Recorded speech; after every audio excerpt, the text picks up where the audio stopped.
আমরা পরিকল্পনা নিয়েছি যে আমরা এমন একটি কাজ করব যে কাজের মধ্যে দিয়ে আমরা কোথাও বসতে পারবো।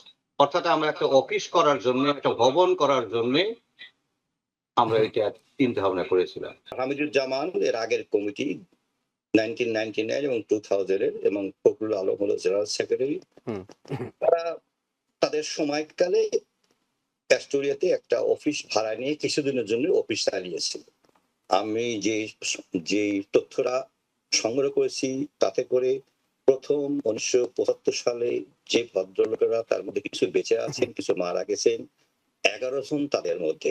এই 11 জনই কিন্তু এই ইনিশিয়েটিভটা নিয়েছিলেন। 2002 সালের কনস্টিটিউশন রিরাইটিং কমিটিরও আমি ওয়ান অফ দি মেম্বার ছিলাম। চেয়ারম্যান ছিল হাসান ইমাম, উনি 84 এর প্রেসিডেন্ট ছিলেন, এখনো আছেন, অসুস্থ আর কি। একেএম ফজলুল রাব্বি, শুরুতে যে বিষয়টি আপনার কাছে জানতে চাই, আপনি ঠিক কোন সময়টাতে সাধারণ সম্পাদকের দায়িত্ব পালন করেছিলেন? আপনাদের সময় উল্লেখযোগ্য কোন কোন কাজ আপনারা বাংলাদেশ সোসাইটির জন্য করেছিলেন? উল্লেখযোগ্য কাজের মধ্যে আমাদের সবথেকে মেজর কাজ হলো তিনটা নিয়ে। একটা ছিল আমাদের সোসাইটি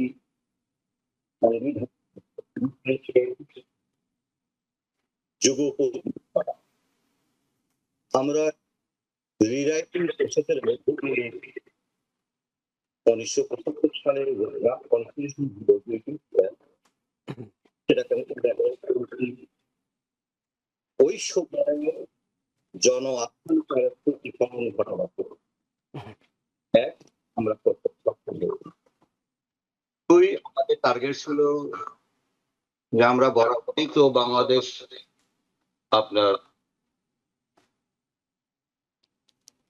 সোসাইটি বসার জায়গা আমাদের না। হ্যাঁ, বসার জায়গা না থাকার কারণে আমরা পরিকল্পনা নিয়েছি যে আমরা এমন একটি কাজ করব যে কাজের মধ্যে দিয়ে আমরা কোথাও বসতে পারবো। অর্থাৎ আমরা একটা অফিস করার জন্য, একটা ভবন করার জন্য আমরা এটা চিন্তা ভাবনা করেছিলাম এবং সে কাজটা আমরা সক্ষম হয়েছি। সো আপনি বেশ বড় কিছু পদক্ষেপের কথা বললেন। প্রথম ফোবানায় আপনারা হোস্টিং করার কথা বললেন এবং একই সঙ্গে আমি যেটুকু শুনলাম সেটা হলো যে কার্যালয় যেটা, জায়গা যেটা অফিসের জন্য, সেটা আপনাদের কমিউনিটি কিনেছিল নাকি কোনো প্রক্রিয়ার সঙ্গে আপনারা ছিলেন? না, আমাদের আগের কমিটি এটা চিন্তা করেছিল। সেই কমিটি $20,000 তাদের অ্যাকাউন্টে রেখে গিয়েছিল। ওকে, সেটা তারা হয়তো একটা চিন্তা করেছে, চিন্তা তো একটা সূত্রপাত হতেই হবে, কাজ হোক আর না হোক, ড্রিম থাকতে হবে, তাদের ছিল। হামিদুজ্জামান এর আগের কমিটি 1999 এবং 2000 এর এবং ফখরুল আলম হলো জেনারেল সেক্রেটারি। তারা তাদের সময়কালে অ্যাস্টোরিয়াতে একটা অফিস ভাড়া নিয়ে কিছুদিনের জন্য অফিস চালিয়েছিল। আমরা দায়িত্ব প্রাপ্ত হওয়ার পরে 2001 জানুয়ারি মাসে আমরা সেই অফিসে গিয়েছি। সেই অফিসে আমরা শুরু করেছি। শুরু করার পরে আমরা অনুধাবন করলাম যে আমাদের একটি নিজস্ব স্থান অত্যন্ত আবশ্যক এবং সেটা নিয়ে আমরা কাজ করলাম এবং এই কাজে প্রায় 1.5 বছর সময় লেগেছে। আমরা 2002 সালের শেষ পর্যন্ত মেয়াদ থাকলেও 2002 সালের মানে লাস্ট কোয়ার্টারে গিয়ে আমরা বাড়িটা কিনতে সমর্থ হয়েছি। কেন বাড়ি কেনা একটি সহজ বিষয় নয়। আর যে সময়ের কথা বলছি সেই সময় কিন্তু এত মানুষ ছিল না বাংলাদেশিদের, তাই না? এত মানুষও ছিল না এবং ম্যাক্সিমাম লোকই কিন্তু সচ্ছল ছিল না। 2001 এর দিকে কথা বলছি, আজ থেকে 25-26 বছর আগে এত সচ্ছল ছিল না, এত প্রফেশনাল লোক ছিল না। মানে যারা এখন অনেক মিলিয়নিয়ার, তখন তারা ব্রেড অ্যান্ড বাটার বা হ্যান্ড টু মাউথের মধ্যেও ছিল প্রচুর লোক। তো তারপরেও আমরা সক্ষম হয়েছি, আমাদের উদ্যোগ সফলতা পেয়েছে। আমাদের একক প্রচেষ্টা নয়, এটা সম্মিলিত অনেকের সহযোগিতার মধ্য দিয়ে কাজটা হয়েছে, তাই না? কিন্তু আমরা উদ্যোগটা দিতে পেরেছি, এটাই আমাদের অনেক সুখের এবং সৌভাগ্যের বিষয় বলে আমি মনে করি। জি, ওকে। জনাব একেএম ফজলুল রাব্বি, আপনার কাছে যেটি জানতে চাই, প্রায় 2 যুগ আগের গল্পটা আমরা আপনার কাছ থেকে জেনে নিয়েছি। 2 যুগ পর 2026 সাল, বাংলাদেশ সোসাইটি এখনো বর্তমান এবং সেই 10,000 সদস্য এখন প্রায় 33, 34, 35,000 সদস্যে রূপ নিয়েছে। এই দুই যুগ পরে যদি দুটো অবস্থানকে আপনি তুলনা করেন, বাংলাদেশ সোসাইটি কতটা এগুলো, কতটা পিছনে গিয়েছে? এই প্রশ্নের উত্তর আগে আমাকে কৃতজ্ঞতা প্রকাশ করতে হবে এই বাংলাদেশ সোসাইটি 1975 সালে, ইফ ইউ ডোন্ট মাইন্ড, যারা এই সংগঠনের ভিত্তিপ্রস্তর স্থাপন করেছিল। আমি কি বলতে পারি সে নামগুলি? জি জি, অবশ্যই অবশ্যই। আমাদের সবারই জানা দরকার এবং হুম, এটা রেকর্ড থাকা দরকার। আমি ছিলাম না, কিন্তু তথ্য যাচাইয়ের মধ্য দিয়ে আমি যে তথ্যটা সংগ্রহ করেছি তাতে করে প্রথম 1975 সালে যে ভদ্রলোকেরা, তার মধ্যে কিছু বেঁচে আছেন, কিছু মারা গেছেন, 11 জন তাদের মধ্যে। এই 11 জনই কিন্তু এই ইনিশিয়েটিভটা নিয়েছিলেন। তার মধ্যে একজন আছেন কাজী জাকারিয়া, মরহুম কাজী জাকারিয়া, মরহুম আসাদুল হক। আপনার জীবিত আছে বাংলাদেশের 3 জন রাষ্ট্রচিন্তক, ফরহাদ মাজার এবং তার স্ত্রী সাকি হক, এবং এখন বোধহয় বিএনপির মন্ত্রী হতে পারে, আমি জানি না, আব্দুল আউয়াল মিন্টু। আর এখানে আলী মনোয়ার, ডক্টর মোহাম্মদ ইউসুফ, এরা মৃত। মমতাজ হাসান মৃত। আমির রশিদ মিন্টু প্রবাসের একজন কবি সাহিত্যিক, নিউ জার্সি থাকেন। হামিদ রেজা লং আইল্যান্ড থাকেন, একজন ফার্মাসিস্ট। আর শহীদুর রহমান খোকন, উনি ওয়াশিংটন বা কোথায় থাকেন।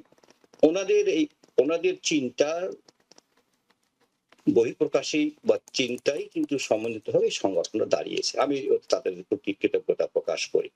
এখন আসি প্রথম আমাদের সময়, এই সময়ের মধ্যে কি আপনি পার্থক্য জানতে চাচ্ছেন? জি, মানে কতটা পিছালো, কতটা এগুলো এই দুই যুগের মধ্যে? নদী তো সংগঠন আর নদীর সাথে যে আমি তুলনা করি, এটা প্রবাহমান।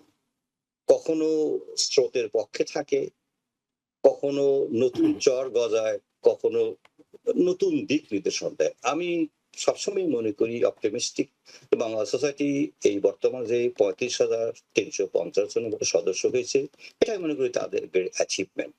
ওকে, মানে আপনি স্পেসিফিক কোনো বিশ্লেষণে কি গিয়েছেন? যে আমরা একটু জানতে চাইছি, আমরা পজিটিভ কথাগুলো শুনি, ইতিবাচকই শুনি যে 24 বছর তো হিউজ টাইম। এর মধ্যে নিশ্চয়ই আপনাদের পরে আরো অনেক কিছু যুক্ত হয়েছে বাংলাদেশ সোসাইটির কর্মকাণ্ডে। সেগুলো সম্পর্কে কোনো ধারণা আপনার আছে কিনা? আছে ধারণা। জি। আমি এখনো অ্যাক্টিভ আছি বিভিন্ন কারণে, কারণ ওকে। আমি দুইবার এই বাংলাদেশ সোসাইটি, আমি ওই 2002 সালের কনস্টিটিউশন রিরাইটিং কমিটিরও আমি ওয়ান অফ দি মেম্বার ছিলাম।